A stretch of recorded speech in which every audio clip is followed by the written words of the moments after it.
Listeners everywhere, welcome to the Movie Show with Joel and Ryan, the weekly fix for your screen addiction and a trusted source for discussion of all things film and television.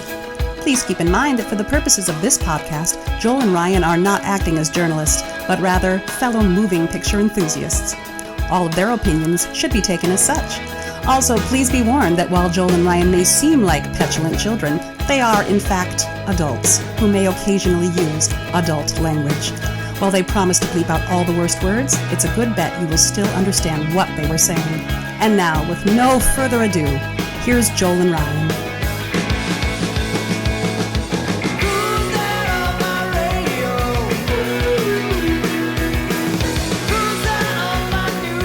Hey everybody! How's everyone doing today? And of course, do they know it's Christmas time at all? Hey everybody, welcome to the Movie Show with Joel and Ryan. I am Joel. And I'm Ryan. And we're super happy to have you here for another week. I'm just going to say it. It's episode 94 in the pantheon of the Movie Show with Joel and Ryan. I say that because we just recently counted. And because we're like, aren't we getting close to 100? And you know what? We are. We're getting close to 100, Ryan.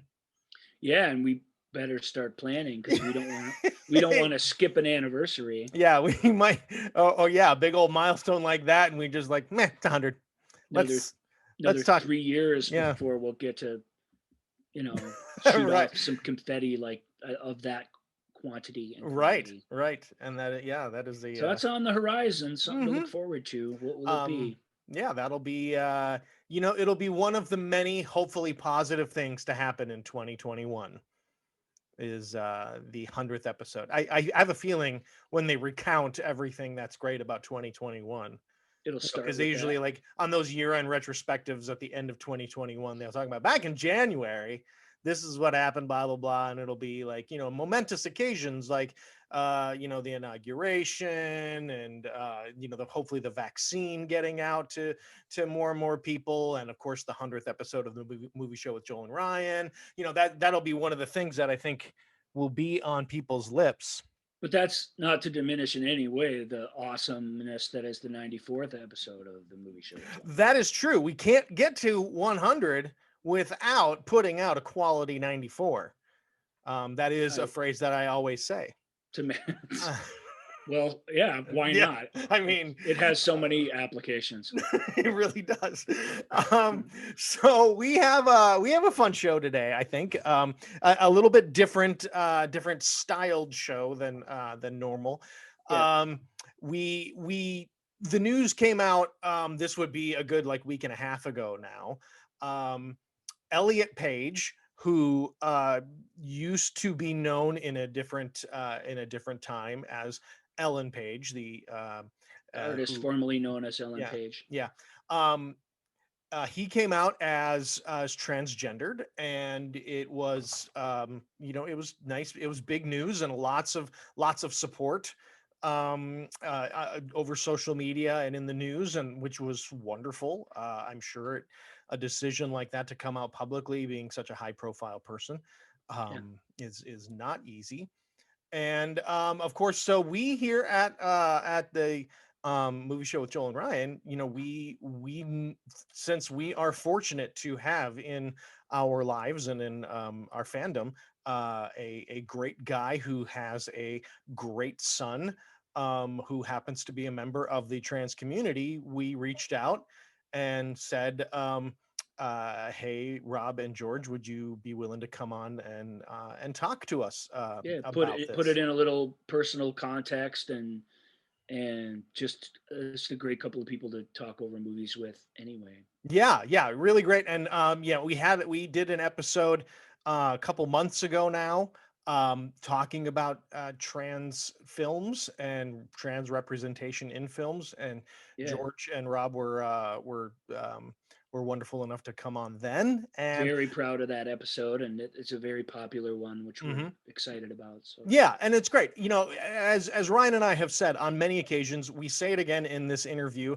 We're just two middle-aged cisgendered white men who That's right. are trying, and we're gonna screw up, and we're lucky that we have someone like George who is patient and will and not hesitate to educate us in a kindly manner. Yeah. And so uh, yeah, so it's really We thought we'd share the benefit of that relationship with everybody, and yeah.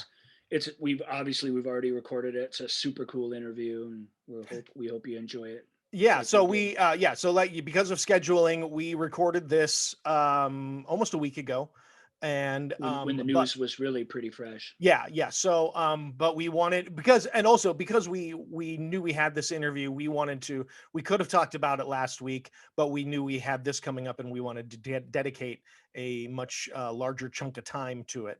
So yeah, so I think that pretty much will give us a good that is as good a setup for this interview as any. For sure. So I hope everyone enjoys this interview. Rob Dunkelberger, George Yocom, and Ryan and myself. Super thankful that you guys could join us today. We won't keep you very long, but we wanted to talk to you both, frankly, but obviously specifically George, about the Elliot Page news, and what that, again, we want to make sure that you know, and that our listeners know. We George, we don't hold you as like the you're not the representative for the entire transgender community. You mean I'm not like the page boy of like all trans people on Earth? You kind of are for our show. For us, Ryan and I were talking about this yesterday. We're like, well, we got to make sure we just want George's opinion, and everything, but he's not the representative for all trans. And we're like, well, he kind of is for us, because you're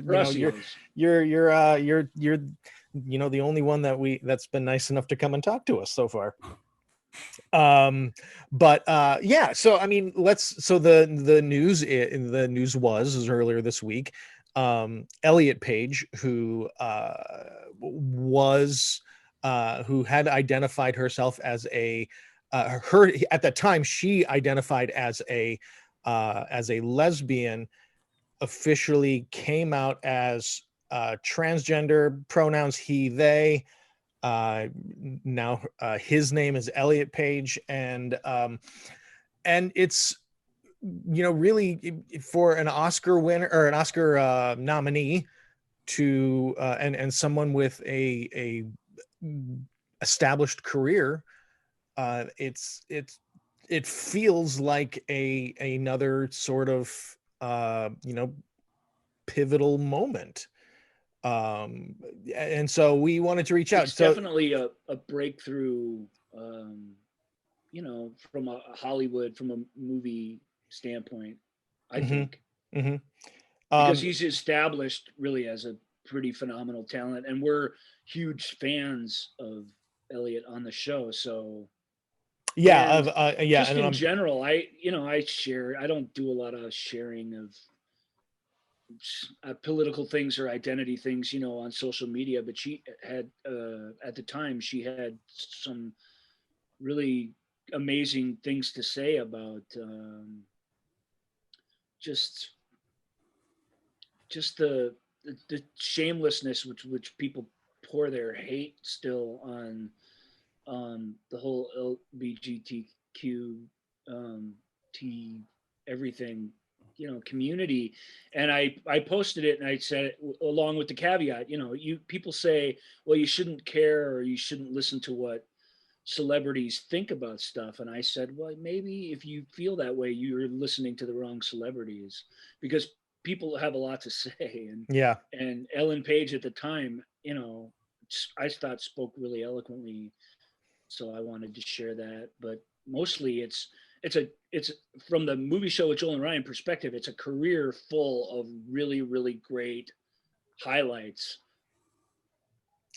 So right. And it's exciting to see what this, just from an artistic standpoint, what this will bring about to somebody who, that it may not mean the same thing personally that it might mean to somebody like you, George. Mm-hmm. So George, I mean, if you wouldn't mind, if you could just give us a little taste of like what it was to find out about this news. What, the idea of, again, and we talked about this when you were on the show the last time, about representation, about what does it mean to see yourself, someone who has a similar life experience as you up there on screen.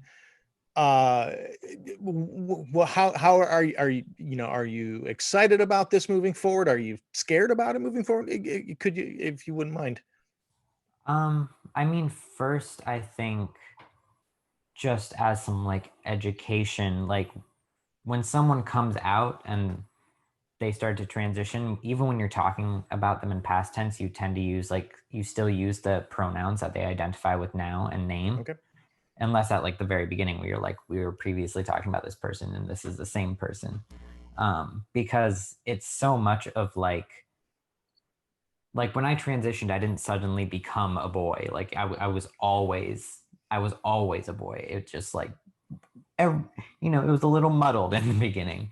But also like when you, just the first time I hear about anyone coming out, I just think of like the courage you have to have, even if it's just like my neighbor, because it really is like shouting to the world and opening up this big hole where all this negative hate can come in.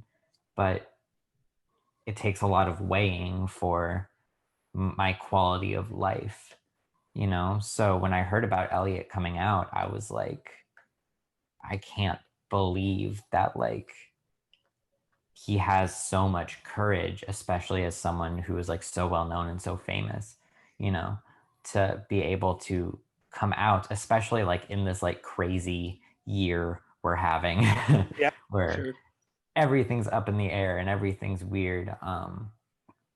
And being able to tell the world like this is who I am is just like amazing. Like I don't know if I could do that.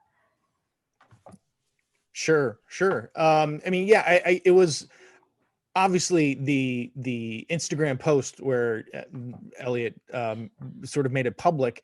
The responses to it were by and large extremely positive, and for me, as someone who watches the Umbrella Academy and was excited about it, I was like, boy, and to see Netflix jump in right away and say, that's awesome, Elliot. Can't wait to have you back for season, to see where your character goes in season 3. Yeah, I mean, it's that, it's like what Ryan, when you said, we should, people want to say we shouldn't care and whatever, it's no big deal. But, Right. but it does, it does matter. And it does, mean that, it'll be interesting to see what the producers and what Netflix and what the creators of the Umbrella Academy, how this character, does this become part of it?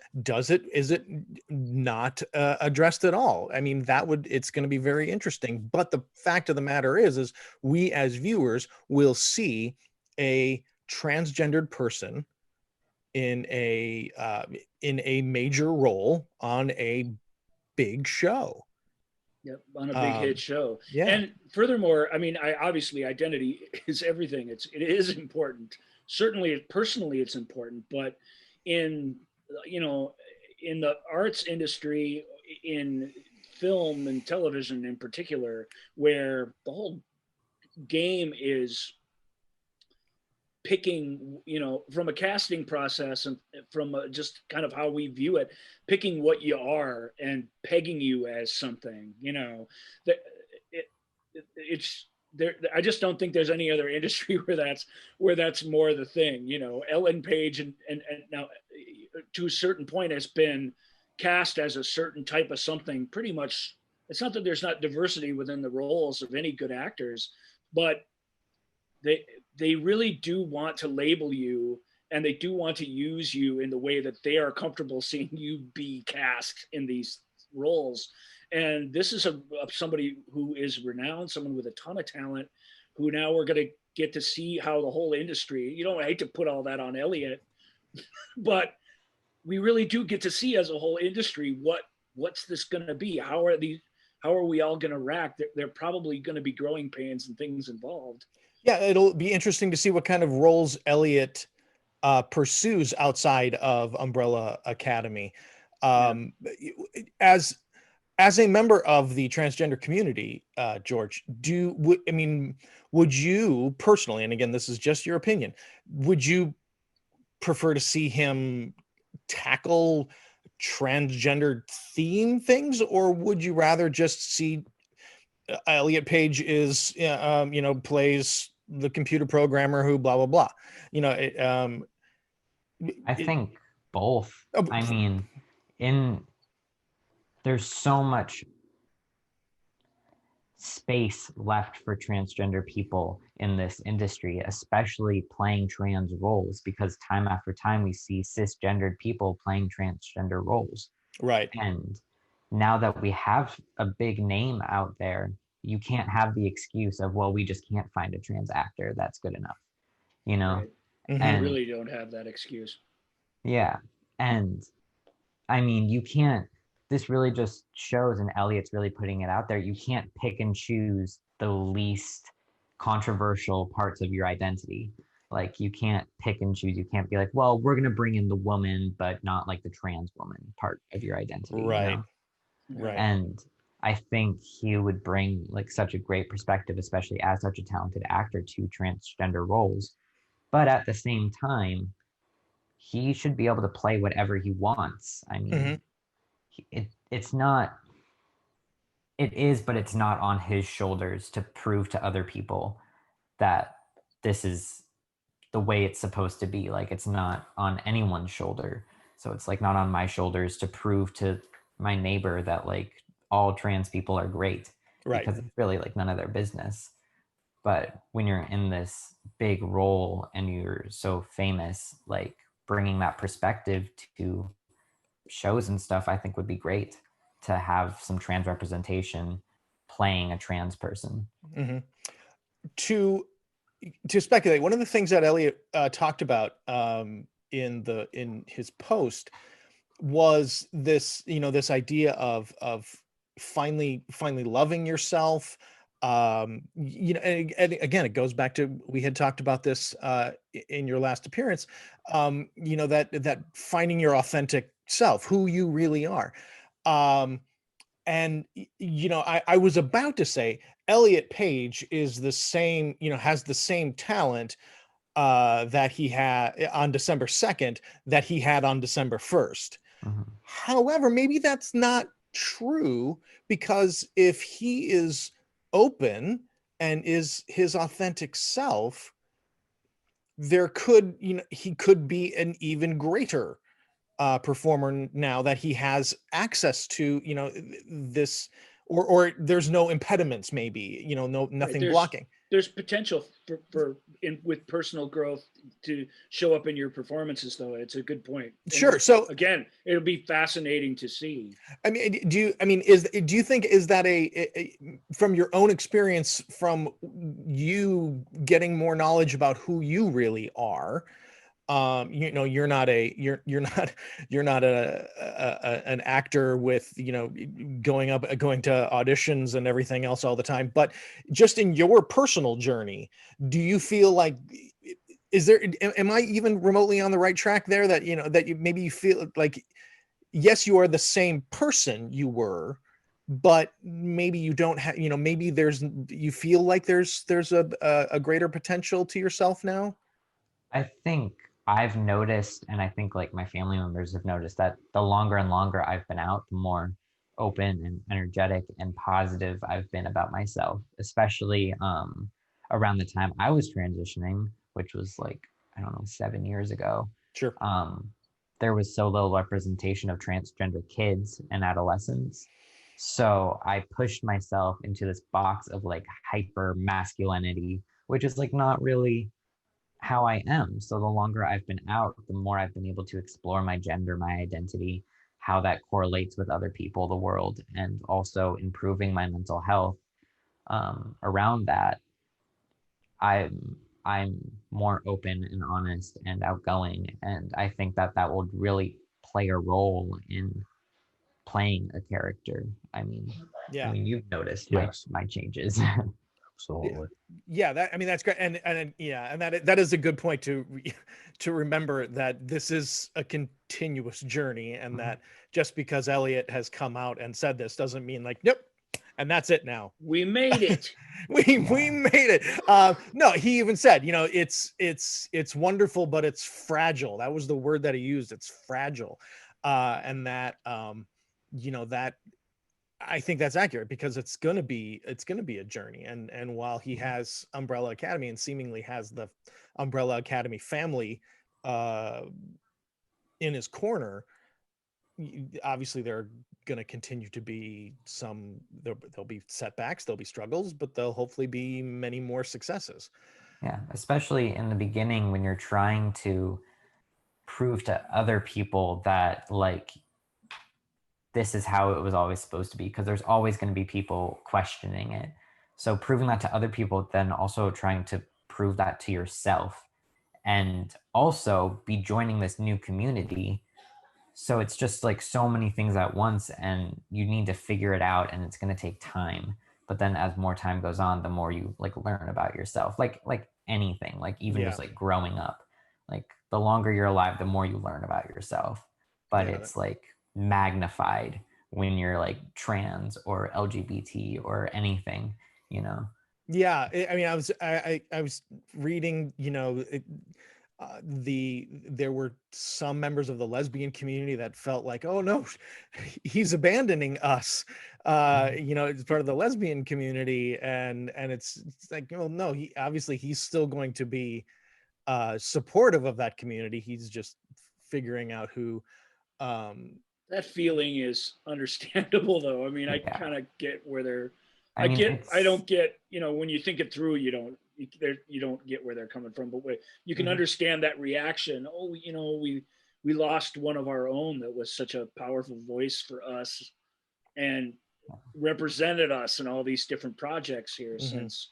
And it's so hard when you're a minority, because then like if like Ellen DeGeneres came out as transgender, she was like one of the first like openly gay women, and it's kind of like hard because you're like, that was like a lot of representation for us, and she like paved the way. But then you also have to think through it and be like, Elliot was always Elliot, and now he's just come out, and like he's going to be so much happier now that he's gone through that. Yeah, that's a great point. Rob, as a obviously as a parent, but as somebody who was introduced to introduced to this particular journey in a very personal way as a parent of a transgender person, and as a huge fan of film and TV and just storytelling in general, did you have any reaction to this news, or to news like this when it happens? I mean, what is it like from your perspective, just as another way of looking at things? Well, when I read through the entire Elliot's post and everything, I started to tear up and all those things, because I think a parent of somebody who's gone through that journey has a little more like personal identification with what courage that person is tapping into. Sure. So I couldn't help but think of George and his journey, and I'm sure that Elliot didn't sometime in November make this decision. I'm sure he's known this for some time, and I would assume his family and close circle are have been aware of this, so I'm sure he's part of the way on the journey for sure already. But coming out like this, I'm optimistic because he is such a talent. Mm-hmm. He's proven that over 15 years or so to be a talent. So I don't think Hollywood can ignore him or brush him aside. It's good that he's on a show right now that has is continuing. And I hope he gets the opportunities to do everything he wants to do. I mean, I hope he's considered for Batman if that's what he wants to do. And I think it'll be really interesting to see if Hollywood does that. Yeah. If Hollywood says, yes, this is an option for you. Yeah, or if Hollywood says, no, you can play trans characters or men in small independent films, but can he be cast, if he wants to be, as just a man, not a trans man, just a man in a mainstream film? Well, and I that's hope he on can, because I think that would be powerful. that's on the industry and on audiences to be, you know, honestly, to be supportive of that and to unleash our imaginations about a talent like that when we're considering things, you know. That I was thinking, and this isn't exactly related, but this was a big moment, even if it was a clumsy malapropism, you know, back when Biden outed the Obama administration as being for gay marriage, when they were not really ready to do for the responsibility that came with saying that outright. And the thing that he brought up immediately, he was asked a sort of serious policy question, and he just came right out with will and grace, and how will and grace just changed the attitudes of people. And you know, maybe it wasn't that alone, but it was something, a big thing in the popular culture that brought differences into the households of people everywhere. And suddenly people, because they could spend time with those people in a safe way, though, from, you know, whatever their prejudices that they brought with them, they got to spend time with people and care about them, you know, characters, but still care about their story.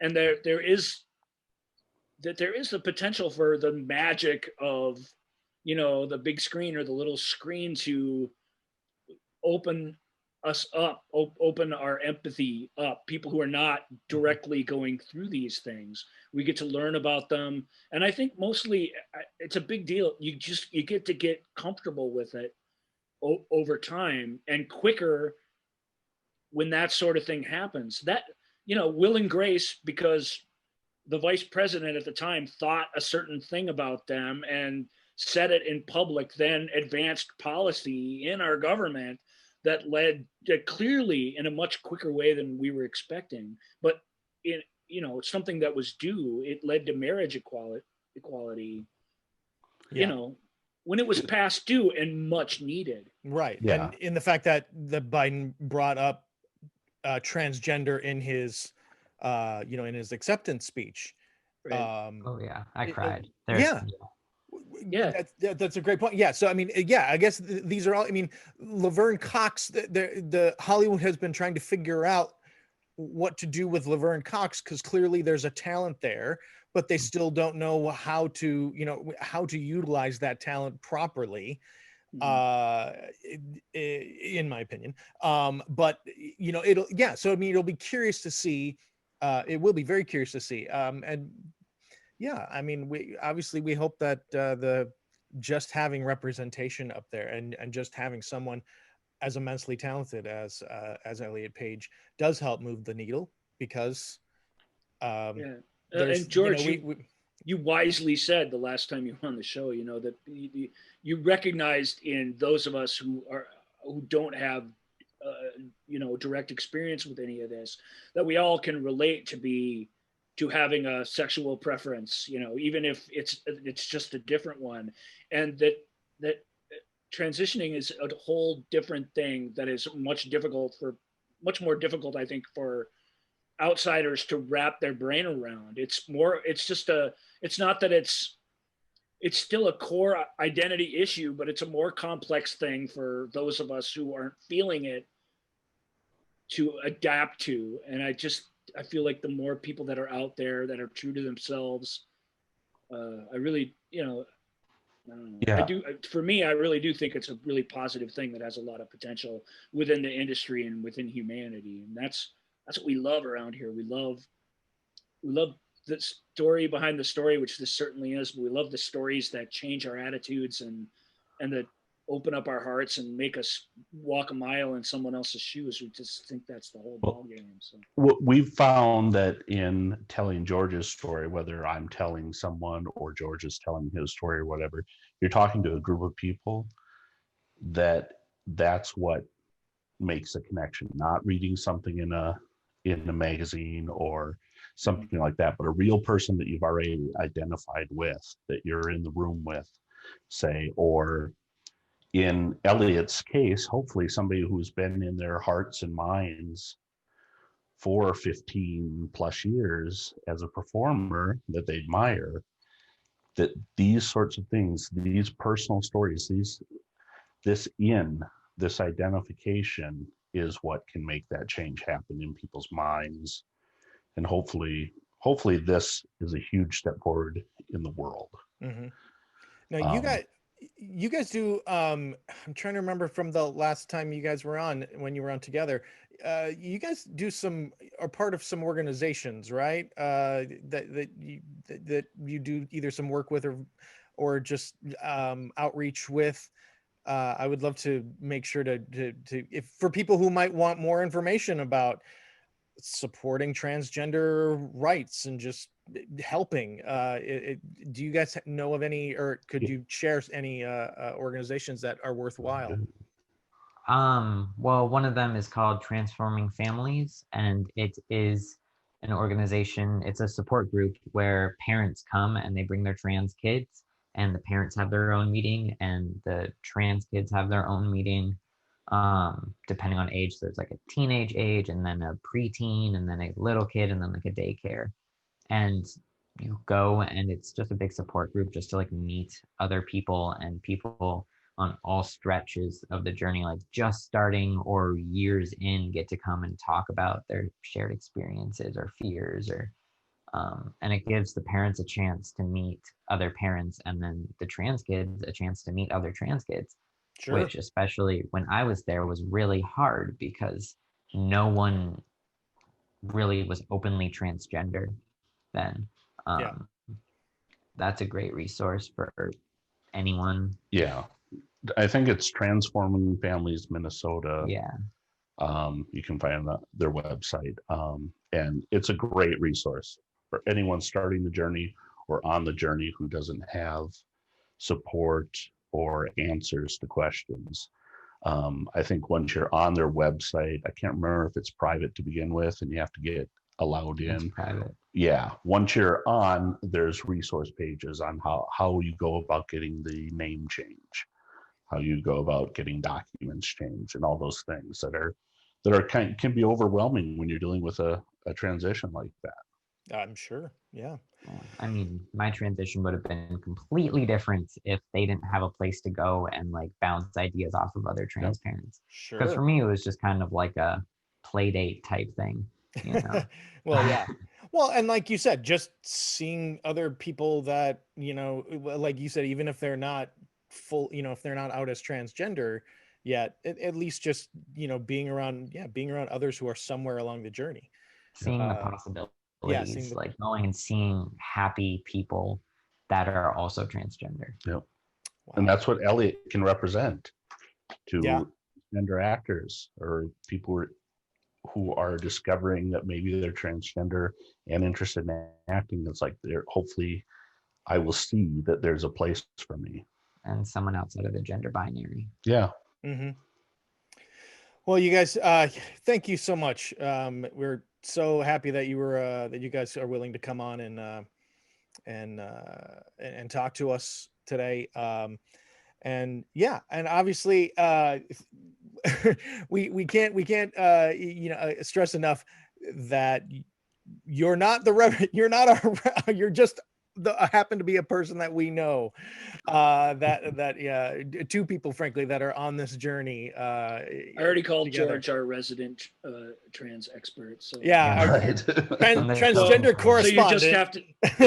It's just another question you'll just have to live with. You aren't, and you are. Yep. It's the same for Elliot now. You know, you don't represent the whole world, but you do. Yeah. You know, he has to know that deep down. He knows the life of a celebrity. Mm-hmm. You know, he's not Beyonce or anything, but still a public figure that people recognize and know. And so Yeah. I'm just so we grateful. appreciate you representing and on our behalf. We really do. And helping to educate us and our listeners. And yeah, it's just really wonderful. And we're lucky to have you, especially George, but frankly, both of you. Yeah. So, so thank you guys so much. You The bet. world needs We're super happy to fans help. too, Rob. Don't feel bad. Yeah, super fans. Don't Rob feel slighted. Rob fills the super fan niche, and yeah. So that was our interview with Rob and George. I hope you enjoyed it. Of course, boy, we thank them. Thanks so much to those guys for coming on and helping us out with that. Yeah, it really is wonderful. It means I love that we can talk about this stuff, and we have people that that are comfortable enough to talk about it, and just give us a perspective that, of course, we don't have. So and to tease, it's a ways off in our future a little bit, but we're having those guys back for another big. We won't reveal the exact topic of films that we're going to talk about, but we're going to run down a bunch more movies with them sometime in the first quarter-ish of 2021, and we look forward to that for sure. Yep. Sadly, for Rob, we will not be doing a "Hey George, what do you think of your dad's obsession with Kenneth Branagh" episode. But I'm sure he's super into Kenneth Branagh. Oh, he totally is. I mean, I knew he was into it, and then I try to limit my time on Facebook now. But I happen to go on, and there's Rob going, "It's Kenneth Branagh's birthday!" And I'm like, "Oh, okay, the high holy days." Yeah, it is. The Dunkelberger residence. So, people were teasing him about it. He did not let up. It was pretty fun. Yeah, that was pretty great. All right. But that's Kenneth Branagh episode. That could be in the future. We'll there will be one. I have a feeling, because we should do it without him. just I don't know if our fan base will appreciate this, but we should just do 2 hours on Kenneth Branagh, just hem and haw through the whole thing. Yeah, and just like, that one was pretty good. Right. Yeah. Hey, I have this audio recording of him doing King Lear with John Gielgud. It's all right. It's okay. We were gonna play some of it, but I don't know. I don't think so. Or get someone who's never heard of Kenneth Branagh and and say, "Hey, did you see this movie?" No, I didn't see it. So, what's your favorite Thor movie? Sorry. 2 hours on the first Thor. It feels like any American we can find that would never have heard of Kenneth Branagh would still have a favorite Thor movie, and that would That's be amazing to me. I wonder if it would be Kenneth Branagh's. Probably not. Probably not. Anyway, let's not get too sidetracked with nonsense. So fun as it is to tease Rob behind his back, or when he's not here to defend himself. We say all of that out of love. We love Rob, and of course we love George, and we thank them so much for coming on. For sure, no doubt. So next up, we're going to do a little calendar segment. We're gonna hop in the Wayback Machine and take a trip back in time to a period that the year was 2006. I did this before the show, but I call it the miracle and debacle of cinema of 2006. Yeah. And 2006 had a huge hodgepodge of movies, and a lot of them are not very good. Sadly, but there are some good films on here, and then there are a couple really, really terrific films that you can say that of every year. And we also talked about the idea that we call it a calendar segment, because we're just not going to have time to get into depth about the whole year, but we're going to poke some fun at some of these. We're going to remind you of some of them you've forgotten about, and maybe even point you to a couple that you haven't seen, and then we're going to call it a day. But what did I say? Time is just a construct. especially nowadays. I say this that past since March. especially nowadays. It's a construct that we've embraced, especially in 2020. Yeah. And that is where the idea for this segment kind of came from. It was an evolving idea in my head, but the whole this happened because 2020, or Yep. who had murder hornets on their 2020 bingo list or whatever it is. On the 230 something day of March 2020. Right. Yeah, right. Yeah. And exactly. So those are funny, but I don't know. Everybody celebrates on New Year's Eve, but when the calendar flips, the world doesn't change more than a day typically. So be ready for some harsh times early in 2021. But let's celebrate and ridicule 2006, because why not? Because why not? Because it's a juicy year to tackle. So. It really is, and there were a ton of films that there was like a ton of franchises that kicked off in 2006. Yeah, it's pre-Star Wars reboots. 2006 is significant because Harry Potter was still cranking along. It was about to end a few years later, but the Lord of the Rings movies, I think, were in the rearview mirror. The Star Wars prequels were over. The Matrix trilogy was over, and yet none of the new stuff had started up. There's no Iron Man yet or any of that.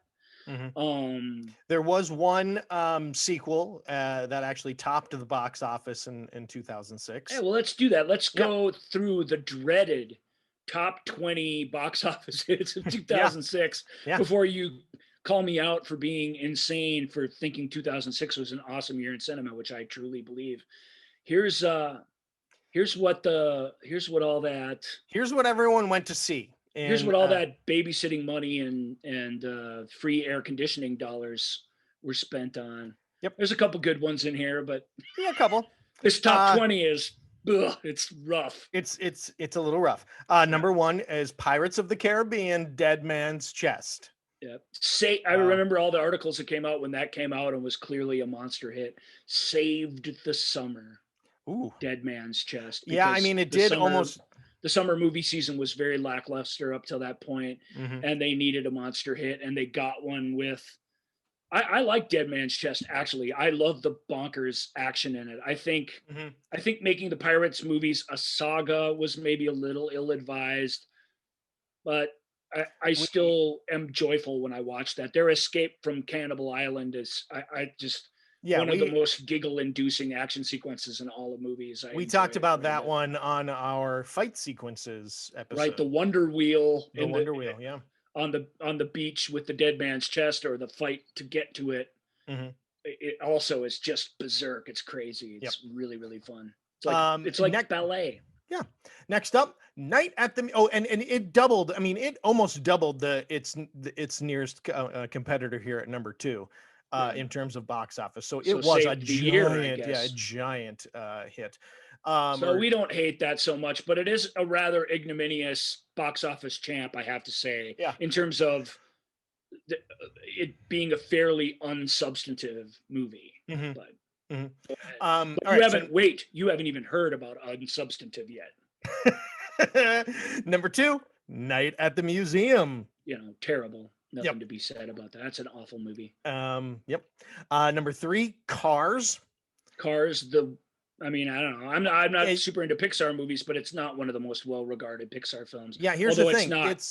It's one of the contemptible. It's one of the few Disney Pixar films that I have never seen, and I have zero interest in seeing it.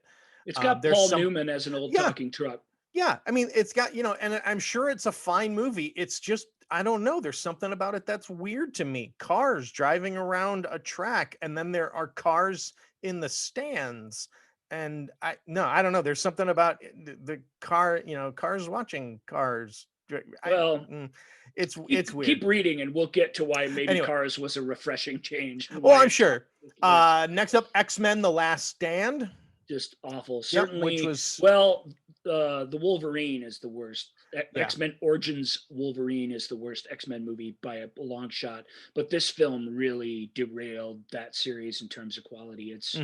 It's a massive step down in terms of sophisticated storytelling. It's got third sequelitis, in that it crams too much stuff in it, but it also has this super studio friendly hour and 47-minute runtime, despite the fact that it's overpacked. And Brett Ratner, say what you want about either of these guys, they're pretty much been written off the planet at this point. But Brett Ratner is no Bryan Singer in terms of big budget filmmaking. He doesn't suck, but he's suck adjacent.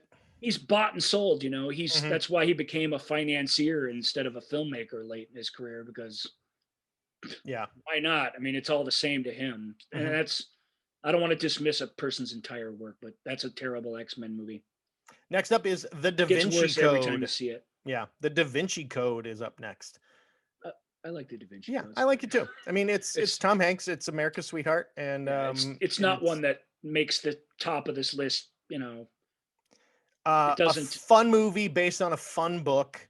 Yeah, and a cool Euro thriller vibe. And if you really like the book, there's a longer version of it on home video that's even more of the book, which is I think is cool. If you're patient enough to sit through almost 3 hours of Da Vinci Code. Yep. But Da Vinci Code's a classy movie that's not particularly great, but I think is fairly enjoyable. Next up is Superman Returns. Yeah.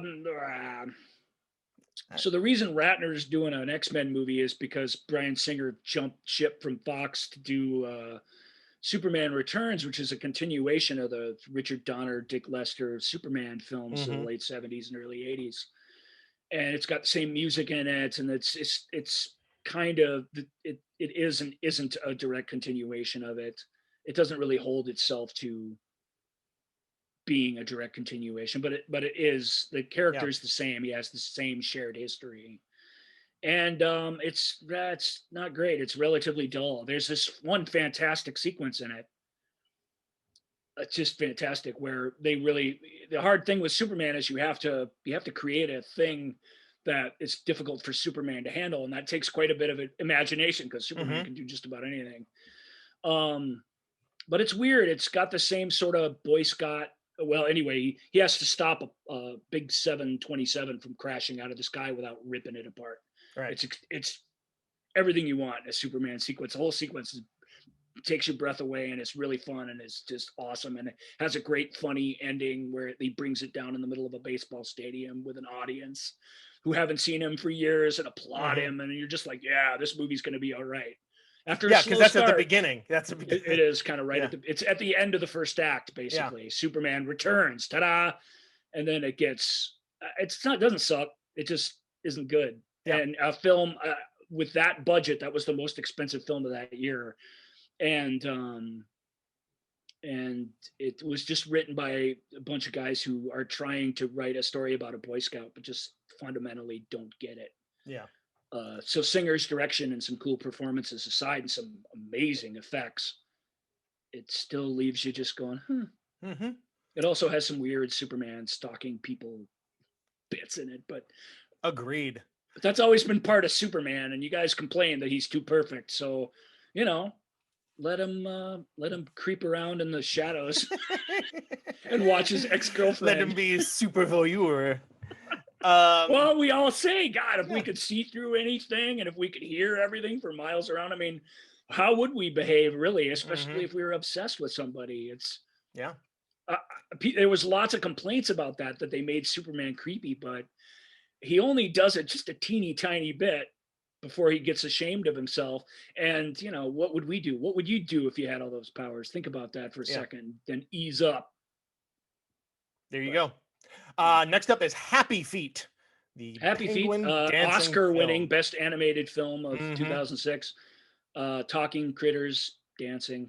Fun remixes of popular tunes. Yeah, I'm going to have to disagree with you there. That's where I draw the line on Happy Feet. I just mean that make your own songs, Happy Feet. Sure, no, I agree with you. It should have. If it puts out original music, Might be a classic. It might be a classic. It's pretty good. It did win the Oscar, rightfully so. Mm-hmm. Yeah, the dance sequences, the choreo animation, I guess, would be. I mean, it was really good. All right. Next up is Ice Age: The Meltdown. More critters talking and having an adventure, whatever. Indeed, that was like the fourth Ice Age film, I think, by that point, or maybe was it? I thought it was the second one. Is that just the second one? I don't know. They've done a bunch. I don't know, and I don't care. Don't care. Number 9, Casino Royale. Hey, was that not our favorite Bond movie on our giant 3-episode Bond list? I don't know. I think people should have to go back and listen to it and get back. I have to tell you, that. I asked Joel because I thought he would remember, but he doesn't remember, and neither do I. I'm pretty sure that's our favorite. It is. It is. I was just trying to tell the listener that they should go back. So spoiler alert for that list, but Casino Royale was great. Casino Royale is, in my opinion, still the best Bond movie. Yeah, maybe not by a long shot because they're all respective of their different eras, but Casino Royale is great. It's still just one of 30 Bond movies, but truly the first really good movie we've come across on this list. Correct. Number 10, The Pursuit of Happiness. It's a little, good for it for getting all the way to the top 10. Well, right, and it's well-meaning film, but it's just it's hard for me to get into that one. That's a little. All cinema is inherently manipulative, but there's a point where if you just keep pushing my button repeatedly, it gets exhausting, and whatever triumph of the human spirit you have up your sleeve is more of a relief than a exclamation. So that's just my feeling about that. Number 11 is Over the Hedge. Over the Hedge, more talking critters on an adventure with some pretty cool Ben Folds songs. Yep, that's why I enjoyed it. That's the only reason I've seen it. Correct. Number 12. I'm just here for the Ben Folds critters. That's right. Let's move this thing along. Me too. Where's the sing-along version, everybody? Come on. Number 12. Talladega Nights: The Ballad of Ricky Bobby. Pretty great. That's one of the best Will Ferrell comedies, in my opinion. That's a really funny movie. The commercial sequences would slay me every single time. For crass, stupid American comedies, which I do not really get into generally, it's really, really is one of the better ones. I still think it's sort of a superficial, lame film here in the top 20, but compared to something like Night at the Museum, it's a masterpiece. Yeah. Number 13 is Click. My favorite thing about Talladega Nights, before we move on from it, is how the family distinguishes completely between Jesus and baby Jesus. Because in I don't want to speak for everybody because it's not nice to do that, but in those cultural circles that those people exist in, they really are two separate things, two really unique things that work on you in different sort of ways, and I adore that. That was really, really funny. Yep. And like observant of our society and our world. So what did you say before I cut you off? Well, I think it was appropriate. I think we were giving the number 13 the due it deserves by talking about the number 12 film, because number 13 film was Click. Oh, good God. Adam Sandler, right? A remote control that makes it do whatever he wants or whatever. Yeah, that makes that somehow like it makes stuff. I hate to judge a book by its cover. I've never seen Click, and I never will, but Click is garbage. I just can tell you. Number 14, Mission Impossible 3. Hey, J.J. Abrams. It's basically a soft reboot of the what had been up to this point the relatively awful Mission Impossible films. The first one was okay. It was impressive enough in its era, but it was a really unnecessarily labyrinthian plot that and not a lot of personal connection to the story, like a lot of Brian De Palma films. It was silly. Mission Impossible 2 was just the worst movie I can think of, certainly one of the worst in that year. It's certainly the worst movie that I watch with some regularity. Let's say that, because it's still Mission Impossible and there's all kinds of stuff to recommend it, but man, when they're spinning around in those cars and Tom Cruise's hair is going that way in slow motion and Thandie Newton's hair is going that way in slow motion, and they're just and it goes on for like, I don't know, it's 4.5 minutes, about as long as the radio edit of Styx's Come Sail Away. You're just watching these guys' hair in slow motion, just stare at each other while their cars are spinning around in circles on a cliff. Yep. It's just one of the stupidest things in all the movies. And when you're going to be that stupid, then you deserve to be criticized and stuff. However, it gave us the great MTV Music Award or Movie Awards sketches with Ben Stiller as the stuntman from that movie. That stuff was really funny. Yep. Yeah. And it couldn't have existed without Mission Impossible 2. So what am I going to do? That is a damn fine silver lining that you found there. Mission Impossible 3 is still, it's in the running for best ever Mission Impossible film. This was at the very height of Tom Cruise couch jumping, narcotic criticizing, psychology bashing trouble for him. And that film came out. It was the best Mission Impossible movie, best movie he'd been involved with for a while. And it's here on the list, top movies, but it didn't do as well as he wanted. It cost Paramount. They were so disappointed about it that they terminated his production deal with them. And since they've done that, other than Skydance, which still produces there haven't even been a music studio or a movie studio since. So there's a little insider baseball thing. But the important thing is that Mission Impossible movies got better after that. They've continued to be really, really good in that mold with that version of the character and their money. I mean, you can count on 3, whatever they stopped numbering them, but 3 and the 3 cents are fantastic. And if you want to watch the franchise again, you really can skip those first 2 and just dive right into 3, because it's a reimagining of what that character should be if he were a person and not just a movie star playing an action character. Yeah. And because it is a good role for him. It's still, the plot is about nothing. You never even find out what the thing is that they're chasing after. We'll get into this in our Mission Impossible movie special, of course, but it's not like it's some huge improvement over the form. The characters are everything. Abrams gets that a fundamental way, and he just revitalized that franchise in the best possible way. And Cruise, say what you want about him, man. He gets on a motorcycle, he hanging from a bridge, skydiving. I mean, he's out there doing all that stuff, and it's obvious. And they're just outside of the Bond franchise. There aren't really movies that make movies that way anymore. And it's, before the Mission Impossible 10 disaster of 2004 comes up, where like somebody actually dies, I'm going to just say that's awesome. And it's just thrilling. And it's the best action that is in movies, period. Right. Number 15, The Departed. Best film of 2006. I believe so, yeah. Best director for Martin Scorsese. Sorry, Scorsese. I was going to say, is that how you, I was like, isn't it Scorsese? I figure as long as we say it both ways every Martin time, we're Scorsese? I'm going to try to see if I can get that to catch on. Oh, it's a Scorsese film. It's fun. It's just I'm gonna name a dozen movies that are better than it coming up here. So it's just it's indicative of how the world saw this year versus how this year really was, and how the world sort of ignored the treasures of it.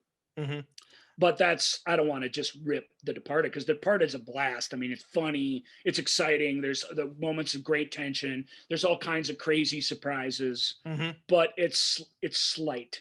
Yeah, it really is a slight story. And I understand when, like, King's Speech, I understand even when Crash gets handed Best Picture, because Crash is about something.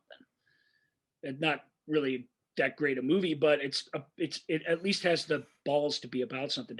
Departed's about nothing. It's about nothing. You've seen it all before. This is just a different package that they're wrapping it up in. So number 16, Borat: Cultural Learnings of America for Make Benefit Glorious Nation of Kazakhstan. Borat's brilliant. If you haven't seen the sequel that just came out, you probably have, but if you haven't, see it. Yeah. It's even better in a lot of ways. It's not as balls out funny, because I think a lot of people weren't familiar with Sasha's his sort of guerrilla style of interviewing and you know, at the time. So that was revelatory before people knew who he was. The fact that he was able to make a sequel that is meaningful, maybe even more meaningful and interesting, when he's a household name is impressive. And I think even Borat at the time was really, really just super, you know, gut hurting, funny, and meaningful, you know, and scary in all the ways that his stuff is. It's the stuff, the way he reveals what we are is quite brilliant. Yeah, it's you know, all of his characters, you know, and I used to watch the Ali G show and so I don't normally get into, or don't normally find that sort of uncomfortable sort of not poking fun, even if it's people that I abhor, Right. that putting that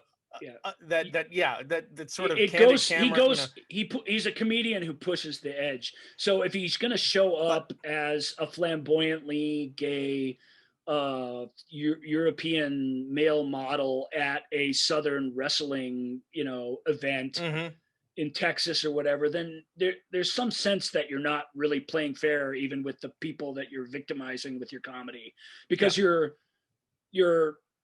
you know, and that's always been part of his comedy. So we could, you know, and it's worth talking about. Yeah, I don't normally get into that, but he rides this fine line where I can watch these movies without. Yeah, he doesn't take his eye off the ball in terms mm-hmm. of what, you know, what the real meaning behind all of it is, and that helps.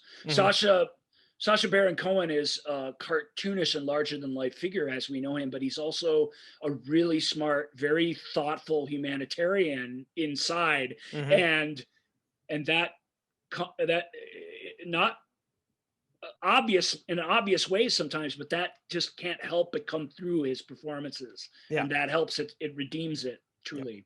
All right, number 17, The Devil Wears Prada. Devil Wears Prada is great, right? Yeah, ladies, I like.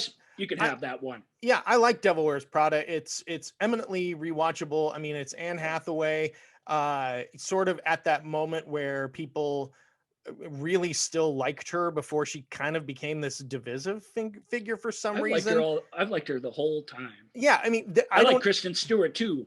Suck it, everybody else. Yeah, I don't understand. I guess but she is this kind of. There is a whole faction of people you're that America's princess, then you're a legitimate star actor, then everybody gets jealous of you and sick of you. Maybe you do. Yeah, and she says something about well, she said I remember something, and of course I dated a trillionaire with like a fleet of yachts. Yeah, and she said something about some difficulty she was having with something, and people were like, "Oh, come on." Yeah, poor you. No, and that sort of led to a sort when of. You're an it girl, you're not allowed to be a person anymore. She went through that in a pretty bad way. Sienna Miller in Britain, it's even worse in Britain somehow. I don't know how, but it is. You know, and they've come out the other side of it. And she has. I like, you know, but this movie, I mean, it's really fun. Meryl Streep is, you know, once again, kind of this iconic character, filled with some really, fun characters and some really Stanley Tucci, Emily Blunt. Mostly, we have to at least mention those two. They're great. All right. So at some point when we do annoying peppy chick flicks from the aughts list, this will be, you can promise you this will be near or at the top. It's really is pretty great. Yeah, it's things I don't like about it, but it's like, why get all picky? It's an interesting movie with lots of cool relationships and a well-told, clever story that I enjoy. Yep. Number 18, The Breakup. The Breakup was the angry bait and switch non-date movie of 2006. Yeah. Okay, I don't love Jennifer Aniston, but I like her okay. I really don't love what's his face. Vince Vaughn. Yeah, but this is there too. Jen's actually done a bunch of really good movies that deserve to be sought out. This isn't super high on her list. It's very high on Vince's though. It's great. It's about a breakup, and it's a sort of bitter, ugly thing. It's occasionally funny, but it makes you feel kind of awful. And good for it. That was Mhm. sneaky. It was sold to you by the studio who brought you whatever and such and whomever as a sort of romantic comedy, you know. But Yeah. it says right there in the title what it is, and Yeah, yeah. that's what it Yeah. is. Yeah. That's a decent movie that gets better with age. Number 19 is Dreamgirls, which I enjoy Dreamgirls. Well, I love Dreamgirls the musical, of course, and Mhm. it's a fairly unimaginative, straightforward version of that. So it doesn't really go wrong in that way. Mhm. And it's a musical where not all the music, but most of the music has a context within the story. So it's not even a break into song type of musical, other than a few instances. Yeah. Which makes it sort of palatable. It's a musical about music. I like it fine. Eddie Murphy's really, really good in it. Yep. Vocally. That was the like it was for Jennifer Holliday in the late 70s on Broadway. It was the launching of the career of what's her name? I'm Jennifer forgetting it. Hudson. Yes, because Yeah. that song in Dreamgirls, which couldn't have been nominated for an Oscar because it's old song from the 70s, but that song is a star maker. It's one of the Yeah. best songs in all of musical theater history. And I Correct. swear to God, for that alone, it's worth showing up to Dreamgirls. Mhm. But What I love, I wish Dreamgirls was better. I wish there was better cinema about Mhm. it. It feels very small, like what's that crappy Ewan McGregor and Nicole Kidman movie that everybody liked? Moulin Rouge. Yeah, it feels like that in a Mm. way, too much to me. Feels Yeah. very, very stagey for a thing we're supposed to buy into. I But- can be on board with that comment. Yeah. But it's a really good Mhm. musical, and they adapted it to a movie almost 40 years after it was a big hit Broadway show. Yeah. It could be a lot worse. Yeah. Number 20, Scary Movie 4. At least it There wasn't you go. number 6. I don't know. Yeah. Yeah. Scary I guess. movies. Shame on you, any of you who contributed to that. It makes me To feel just that, to any of those. Shame Eh, on you. It makes me feel bad for like the number 22 film, Inside Man. One of our favorites, Yeah, right? Inside Spike Man's Lee. so good, and it's like, really. Let's break from the top 20 here, and Yeah. let's just start talking about stuff that's awesome. Yeah. All right. But you can kind of see, I mean, we liked some of those, but even the ones we liked, Devil Wears Prada, Dreamgirls, the only one I Mhm. really liked was, I guess I liked the 2 spy movies a lot. So, okay, sue me. I'm just what did Joel say at the beginning of the show? What are we? 2 cisgendered, middle-aged white men. So bring on the spy Playboy adventures, and we'll eat that stuff alive. But truly, those are really good versions of that sort of type. The rest of this, I'm not so excited about. Spike Lee's Inside Man, though. Yep, Spike Lee's Again, it's got a lot of Man. F-bombs in it and stuff. It's a rated R movie, but if you haven't seen it and you like awesomeness, what's the matter with you? It's the most of this whole list. It's probably the most blatantly entertaining film on it. Let's see. Let's look at some other good films here. Well, here I'm gonna sort of compartmentalize now that we're okay, you go ahead. Yeah, if you don't mind. Go ahead. Here's some great stuff that came out that we won't talk about much. Idiocracy. Mike Judge's Idiocracy is a genius comedy. We've named a couple of pretty good ones. Joel, will you back me up that this is better than those? Absolutely. It's so good, and it's hard to watch now. Right. If you lean a certain, especially if you lean if you're a tree hugging hippie liberal like me, right? It's hard to watch. Right. It's so smart, and it's so pegged us as a species. Yeah. And it's an amazing film, and there you go. We're just starting. Yep. Even some of the ones that weren't so great. Philip K. Dick got adapted as an animated movie in A Scanner Darkly by Richard Linklater. It's probably the most faithful version of a Philip K. Dick story that Hollywood's ever created. That's probably why nobody saw it. It's also rotoscoped animation. So it's a very unique type of animation that was it started with Ralph Bashki in the 70s, and it really is, you just had these people act stuff and then you painted over them essentially. And that I don't know, there's a term for that, a scale or something, that the closer to reality your animation is, the harder it is to accept. Yeah. And this suffers from that, but it's also an interesting film. Like I say, not one of the better ones, but a live action narrative drama from the great documentarian Werner Herzog, Rescue Dawn. That's a fantastic film that's a little hard to watch, not unlike The Wind That Shakes the Barley by Ken Loach with Cillian Murphy about Northern Irish Republican Army. That's a really good movie. Both of those are cinema verite. You know, you're a fly on the wall watching some truly awful things happen. But some people having more fun. Our buddy from the Guardians of the Galaxy films, James Gunn, made a horror comedy called Slither, which is super gross and really genuinely funny, and actually has kind of like the Guardians of the Galaxy movie. I mean, it comes up to the edge of common decency repeatedly, but it just has enough obvious heart that you could take it, you know, and finding that balance is tricky. Would you agree with that? Yeah. So I mean, it's. I mean, yeah, James Gunn's. It's like talking about Peter Jackson's early films. It is Peter Jackson, not quite as just blatantly disgusting or crazy as those, but it really is. That's a good parallel, because they're kind of follow the same trajectory a little bit, although they're on bonkers, and they're kind of gross, and they're weird, and they're a little cruel at times. Yes, but yet you watch them, and then you're like, and then, I mean, obviously in retrospect, now you can go, yeah, I see where there is a really good filmmaker, really good, you know, writer in there, you know, so it's like, I see it, but it's still. I'm not a fan of horror comedy at all. So if you can make one that I think is okay, then it's probably pretty great. Yeah. Horror comedy fans. If you haven't seen Slither, you know, Elizabeth, what's her name? She's I guess this and that Wedding Crashers movie sort of made her name for herself. Elizabeth Banks. Yeah, Elizabeth Banks.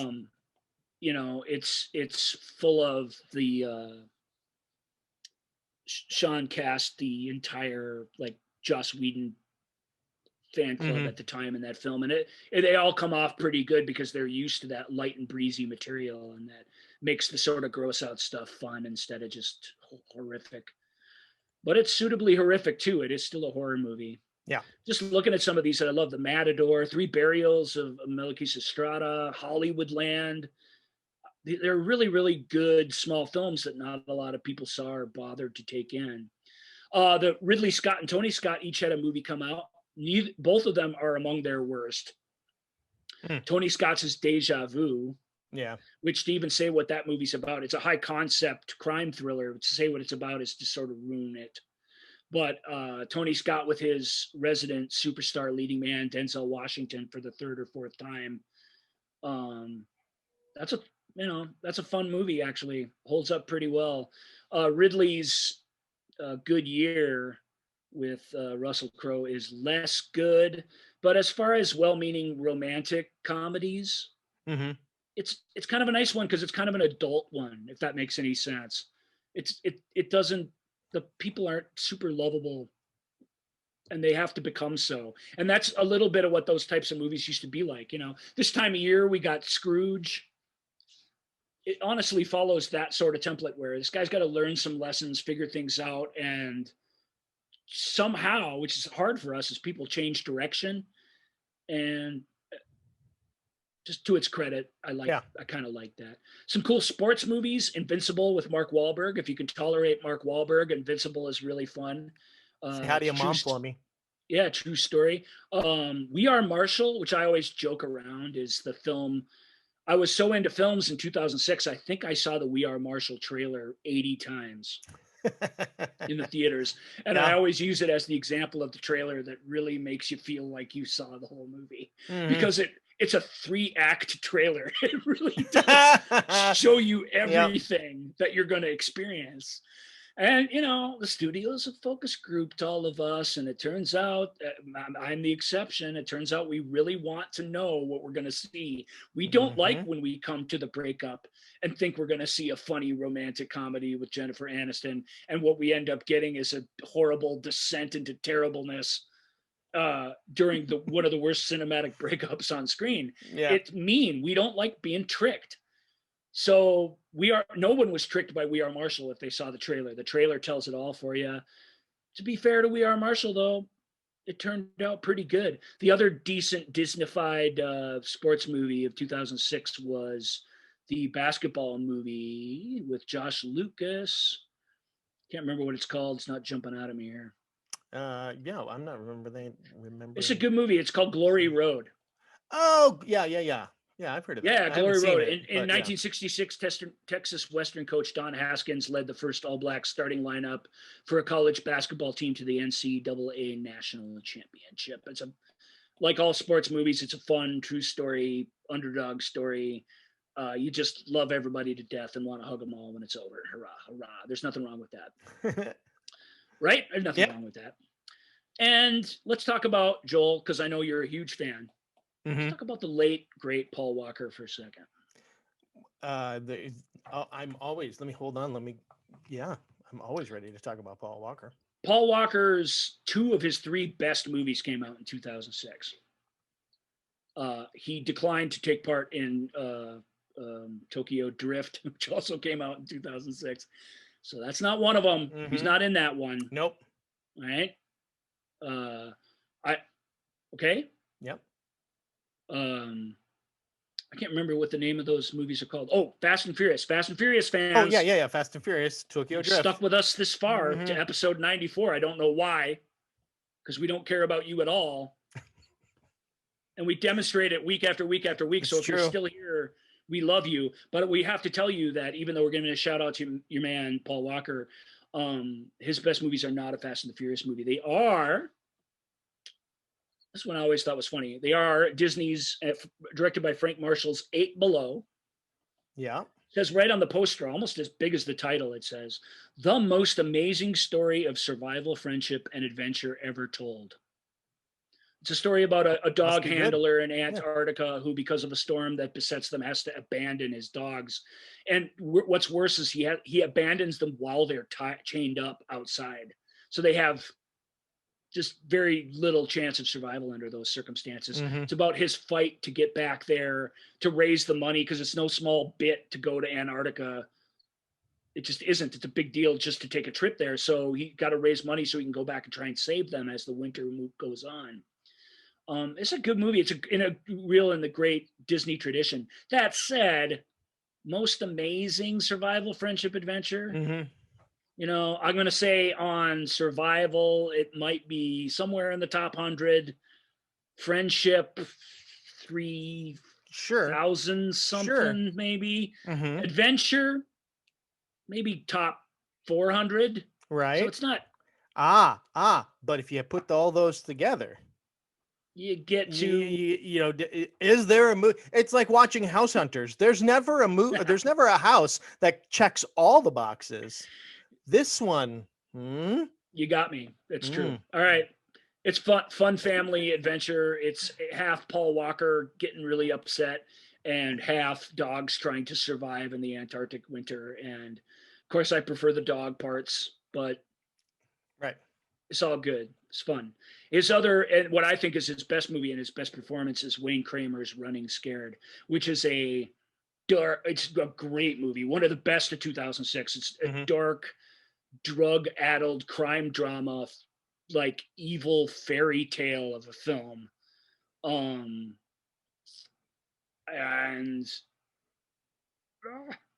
I don't want to even tell you what it is. It is, even though it feels like a cop drama, sort of whatever, which it is, it really is a fairy tale. It's a trip into the dark forest of the world and all of the evils that await you there, and how inventive and just lucky you have to be to survive it sometimes. It's a really, really good movie that I really, really like. Paul is great in it. He's great in it. So check out Running Scared. Check out the Gregory Hines and Billy Crystal Running Scared as well, but don't get them confused. This is do not get them confused. This is a different Running Scared. Paul Walker does not do the do the run. Does not do that. No, in this movie. No, Running Scared is fairly tightly scripted, actually. So, just something to think about. What else? Oh yeah, I forgot. A couple weekends apart, Harrison Ford starred in a weird domestic home invasion thriller called Firewall. That's pretty fun if you're a Harrison Ford fan. It's probably one you skipped. Go back, check it out. If you're a Bruce Willis or a Richard Donner fan, or definitely if you're a Mos Def fan, you have to watch 16 Blocks. That's one of the best, smartest action movies of the year, where an old, drunk, worthless, alcoholic cop has to get a witness just 16 blocks across town to testify against a bunch of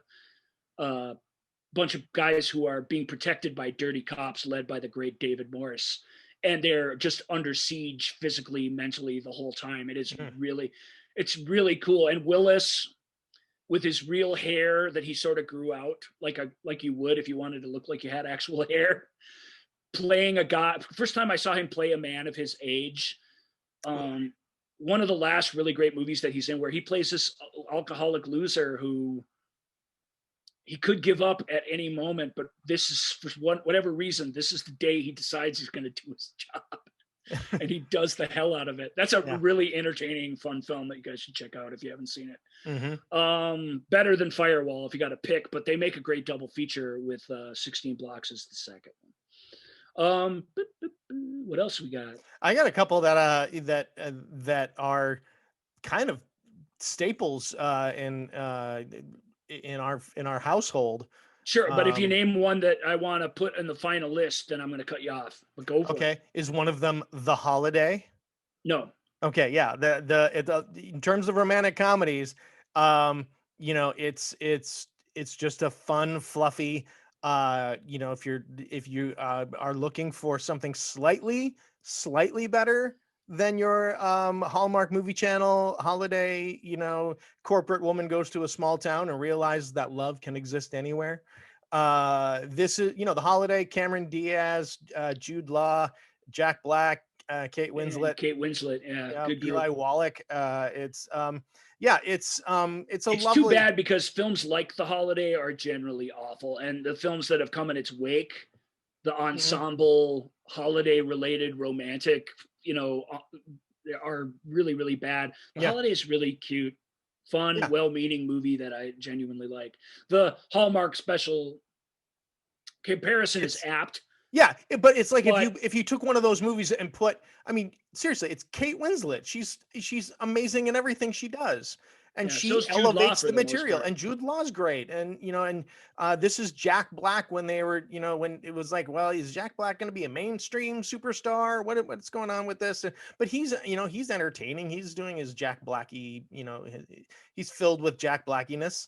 And Cameron Diaz is lovely. So it's if you're into that sort of thing, and it's got beautiful scenery. It's like it's beautiful English countrysides, lovely. It's just lots of romantic / holiday hijinks. 'Tis the season. You should check it out. So it's lovely. Do you also have For Your Consideration?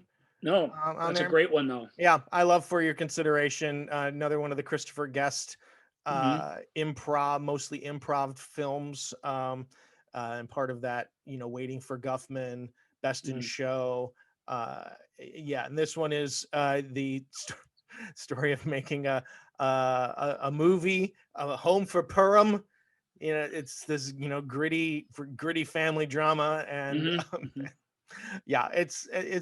again, it's a super fun, really good.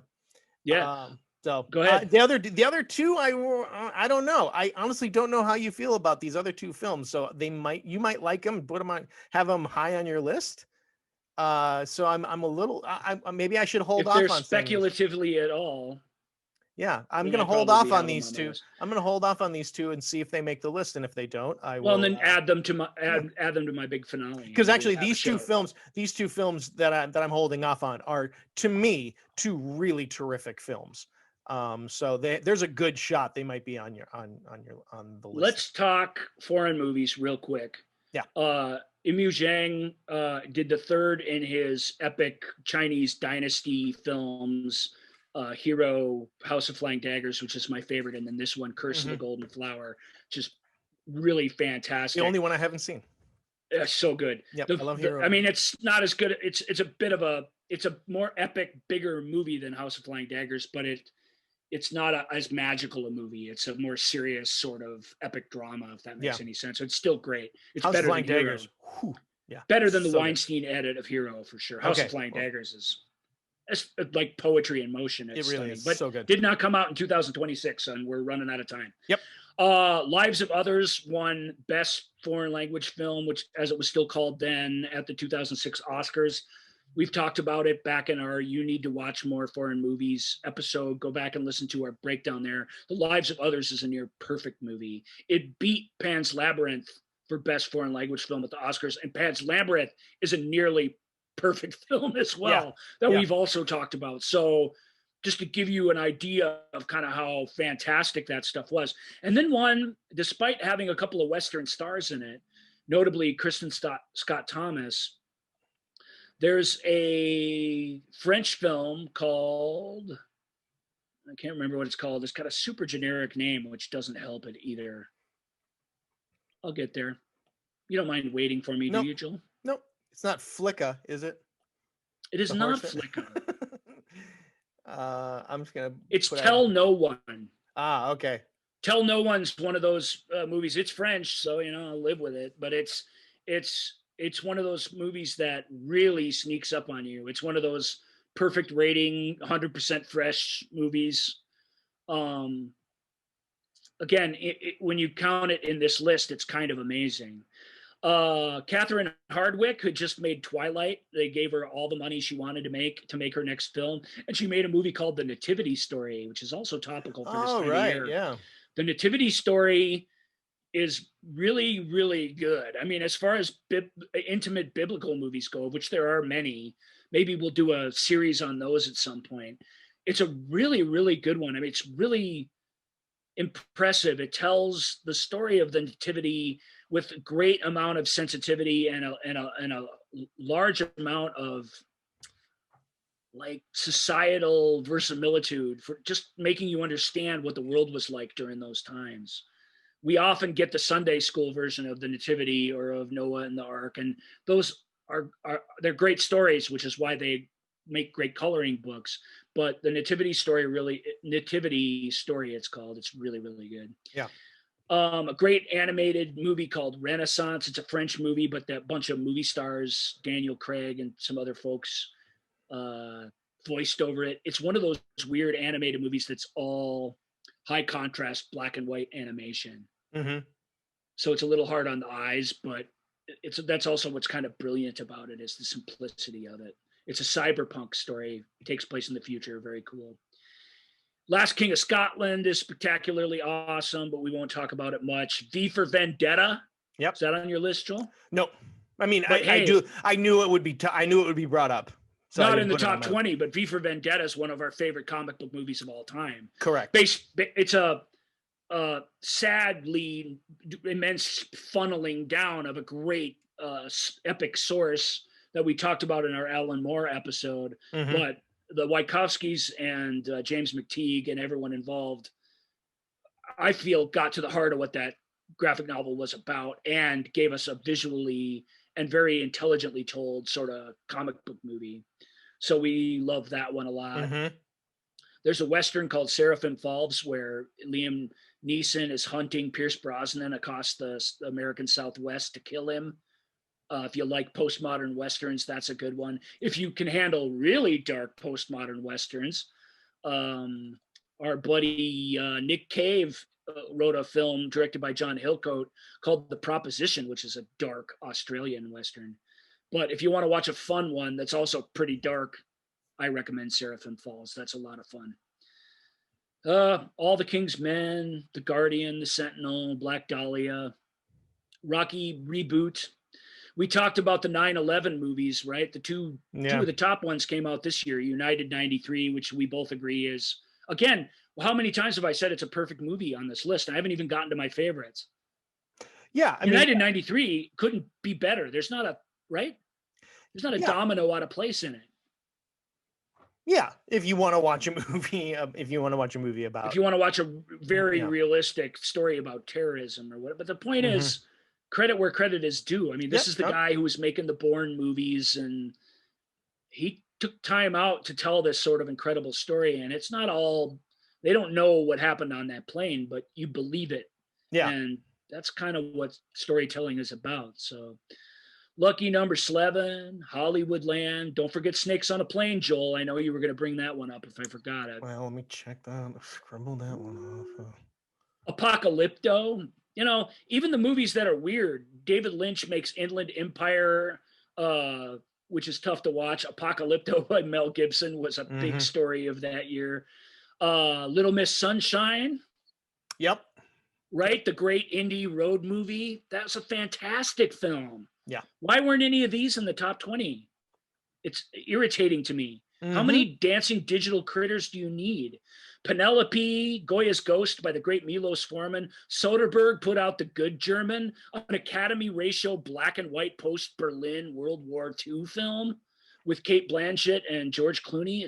That's an awesome movie. Yeah.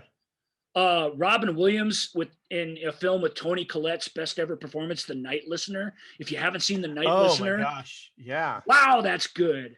It's really, really good, you guys. Babel, we've talked about. I didn't mention, but Oliver Stone's The World Trade Center is also on the list. Matt Damon starred in and Robert De Niro directed a film about the early days of the CIA called The Good Shepherd. That's one of our favorite movies in this household. Wow, is that movie good? It's again so good. It's you may feel like we're sending you to only sort of dark, haunting, interpersonal, tortured stories, which The Good Shepherd is. Man, is that a smart script? Yeah, fantastic. Angelina Jolie is really amazing in it. It's the first time I'd ever seen Eddie Redmayne. And he's if you like Eddie, I know Michael he just hates Eddie Redmayne for discernible. Eddie's can be tough to take sometimes. He can be tough to take, and he's tough to take in this film, and that works. Yes. That's why he's Eddie Redmayne, Paul Dano. There's a whole list of guys where if you just ask them to do what they're great at, they're gonna knock it out of the park every time. Good Alec Baldwin. I mean, Good Shepherd has and Matt Damon in this really, really understated performance. I mean, remember people last fall, it seems like a lifetime ago, bitching about Brad Pitt because he was so understated in Ad Astra. Yeah, that's the kind of performance we're talking about here in The Good Shepherd, and it's Lee Pace. I think is in it as well. I think Lee Pace is. I think that's right. Yeah. So good. Oh, it's that movie. You say it's about the formation of the CIA, and it is, but what it's really about is America's first true super spy, and what it took, without spoiling it, a guy who'd seen a lot of tumultuous things in his personal life and in his work, and what it takes to break a person like that. It's a stunning film. De Niro should be super proud of it. It's not a super pleasant film. Even the interpersonal stuff, his forced marriage and everything else, it can be tough to get through because it rings true, but that's what's so great about it. Good Shepherd's a great movie. The Russian counterpart, that's so good. We'll talk about it more in the future. I don't want to slight it. I didn't know you were that big a fan. A lot of people don't like that. Oh yeah, we're big Good Shepherd 2006 was the year that Clint Eastwood put out both Flags of Our Fathers and Letters from Iwo Jima. Letters from Iwo Jima might be the best Clint Eastwood movie ever.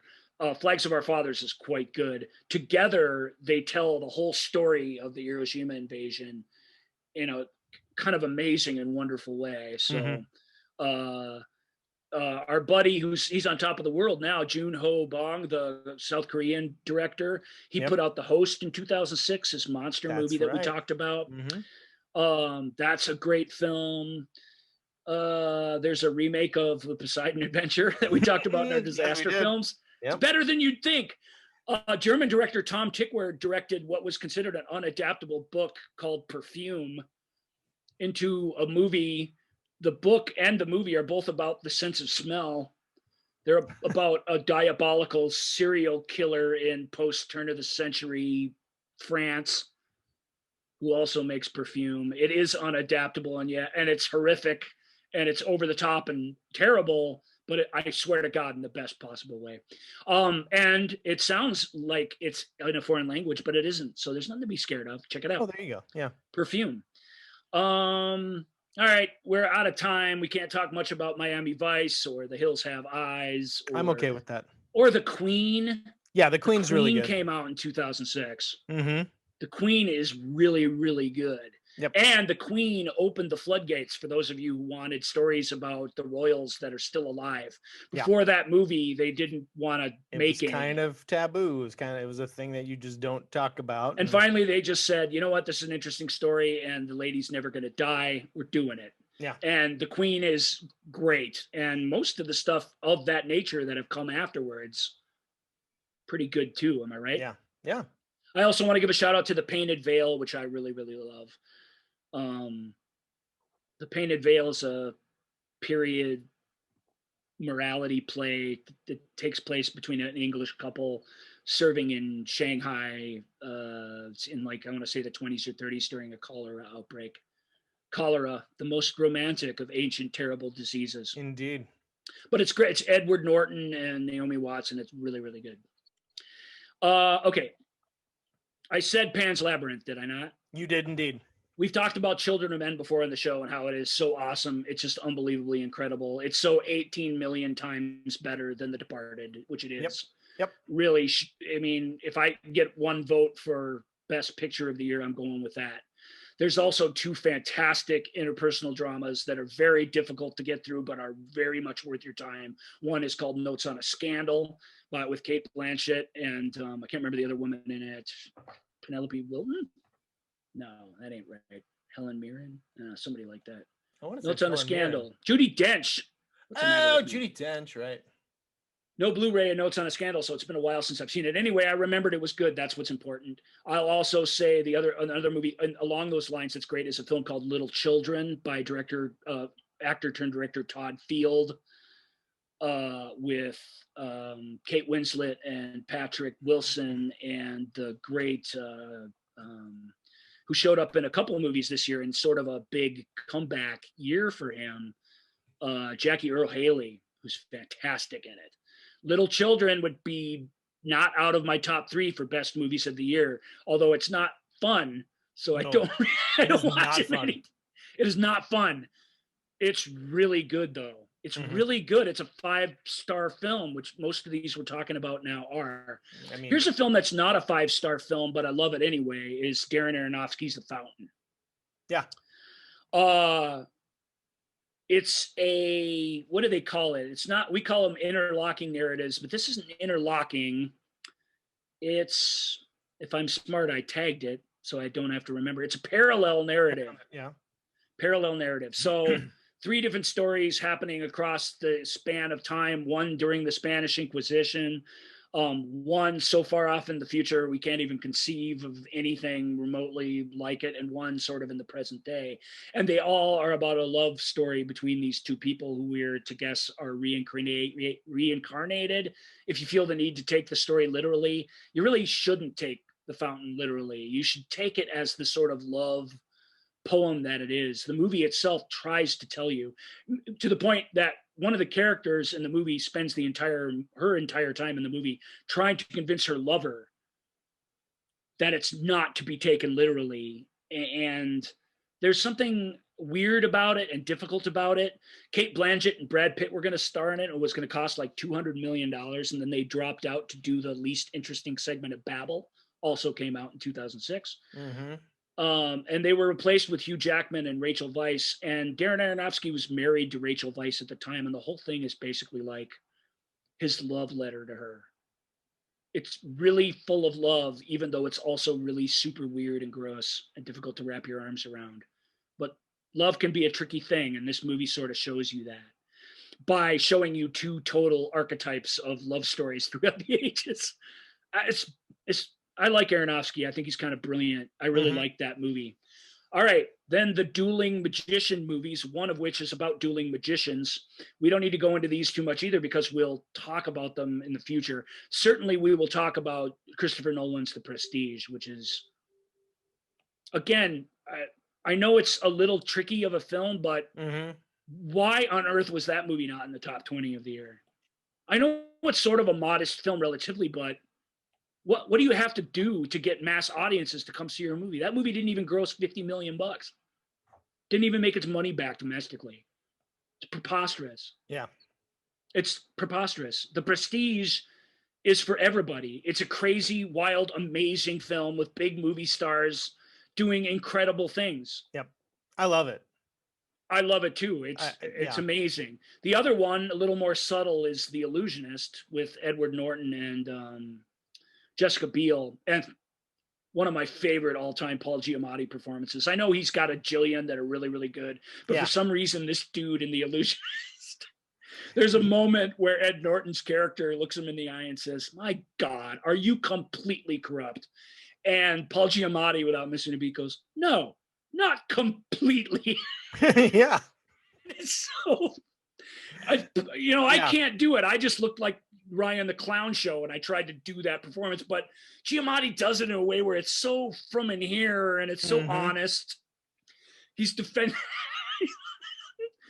The Illusionist is great. Yep. It is not the fantastical, overcomplicated lesson in metaphysics that The Prestige is. It's really just a con game, and it works on you in the same way that a con artist crime movie does. But its period trappings are lovely, and it's really, really good. Yeah, let's make sure we mention David Bowie in The Prestige as Nikola Tesla. Well, David Bowie, Scarlett Johansson, Gollum's in there, right? What's his name? Andy Serkis. He's great in that movie. Michael Caine. Michael Caine, yeah. The list goes on and on. If you want to get into the small characters, Daniel Davis, Roger Rees. Yeah. Christian Bale in one of his best ever and most unsung performances, without a doubt. Mm-hmm. And I can't tell you why it's so great, but it's just, it is. It is. It is really, really good. Okay, then. Do I have anything else really that I need to mention? Labyrinth, Children of Men, The Illusionist, The Fountain, The Prestige. That's my hot list. That's your hot list. Here's one of mine. Here's one of mine, and I honestly don't know how you feel about it, but it always really, really strikes a chord with me, and that's Stranger Than Fiction. That came out in 2006? Yep. Nice. Yeah, That's Will Ferrell and Emma Thompson, right? Mm-hmm. Okay, I just want to make sure. So Will Ferrell's two best movies came out in 2006, along with Paul Walker's. Yep, directed by Mark Forster. Again, it makes no sense. It's about a guy who wakes up and he's hearing narration on his life, and then it's just one of the many high concept pieces. Total high concept piece, and it's a film not unlike The Pursuit of Happiness in its tone, and yet it's unlike that film, which isn't a bad film, but unlike that film, it's so full of big ideas, and because it's so willing to put itself out there. Yep. And Farrell's he's still annoying Will Ferrell in it. He doesn't lose his affectation. It's really his first attempt at really being earnest, if I remember correctly. It's one. He's not grounded in earnestness. It's still a Will Ferrell show, and he's really, really good in it. Mm-hmm. And of course, Emma Thompson is great. Emma Thompson's tremendous in it. Maggie Gyllenhaal. I forgot about that movie, so I wasn't on board, but I totally support you bringing that up at this point. So that's a good one. There's something about it. Dustin Hoffman's also in it, and I got another great one, Marie Antoinette by Sofia Coppola. Yep. That's a stunner period film. Yep. We let them eat cake. We've treated Marie Antoinette throughout history as the person who single-handedly brought about the French Revolution and deserved to be destroyed. And I'm for eating the rich as much as anybody in America, okay? I'll just say it. Mm-hmm. But Sophia tells the story of this girl who is just a teenager caught up in the wrong place at the wrong time. And it's it's heartbreaking and lovely, and it's one of my favorite ever roles. Although she's got lots of great roles. Kristen Dunst, Marie Antoinette's great. What was your other one? No, that was it. I had The Holiday, Good Shepherd, For Your Consideration, and Stranger Than Fiction. We've left some out because at the bottom of that box office list of 2006 are 25 to 40 of the very, very best movies of the last 20 years. Yeah. It was a stunning year with a lot of really great filmmakers, and even most of the conventional ones doing incredible work. And and what we ate up in droves was Ice Age Again and Dancing Critters and Pirates. Night at the Museum and Adam Sandler. And I mean, and it's a shame because cinema in our lifetime sort of grew up around that time. And without pining too much for the past, I can just say we've gone back the other way a little bit, which is too bad. But it's the end of the year and there's some cool things coming out. So all is not lost. Indeed. All right, folks, do you have a particular movie favorite from 2006? Film of 2006 that we somehow didn't mention? Yeah, or did we short shrift something? Are you going to tell us that, hey, Pink Panther, the Pink Panther reboot really should have been higher on our list? So yeah, you should absolutely reach out to us at Ask Joel and Ryan on Twitter and Instagram, The Movie Show with Joel and Ryan page on Facebook, askjoelandryan@gmail.com. And of course, if you're watching this on YouTube, you can comment and subscribe below. Joel's already wrote his letter in a fake pen name complaining about me not mentioning Underworld Evolution in the show. Underworld Evolution. I mean, listeners of this show know my weird obsession with those movies. They're not good. That's the thing. I know they're not good. I just can't not watch them. It's a sickness. Yeah, I mean, if they'd have stopped at Underworld Evolution, that'd be the worst one. But yeah, they made four more, and they're all worse somehow. They found a way. They found a way. They found a way. Hey, they're still. I've always said, Underworlds, they're really super bad, but they're still somehow slightly better than the Resident Evil movies. There is that. I would. Yes, that's a hill I would die on. If you think I'm wrong, dial it back a minute, and you got Joel giving you all the addresses where you can complain about it. That's true. Hey, we got a great Christmas episode for you next week. Please tune in. It's going to be the last one of the year. We appreciate you joining us. We want to give a shout out again to George and Rob for coming on. That seems like it was last week's episode because it was to us, but hey, we hope it was fun going down memory lane in 2006. Children of Men, The Prestige, those films that we were talking about, The Queen, they're just really as good of movies as I've seen in my lifetime. And I wish they've had their day. They have their legacies, right? They're beloved by many, but I wish they'd have had more of a day in 2006. And I guess that's the point I'm trying to make. Yeah, indeed. All right, everybody. That is going to do it for us for this week on The Movie Show with Joel and Ryan. Take care, everybody. And we will see you next week. We'll see you next week. We love you guys. I'm just talking more to get to where the announcer talks in the last song of the show. Bye. Thank you for listening to The Movie Show with Joel and Ryan. Remember, all views and opinions represented in this podcast are personal and belong solely to the speaker and do not represent those people, institutions, or organizations that the speaker may or may not be associated with, unless explicitly stated. None of these views and opinions were intended to malign or deceive. And now, here's the producers, circa 1982, to play us out.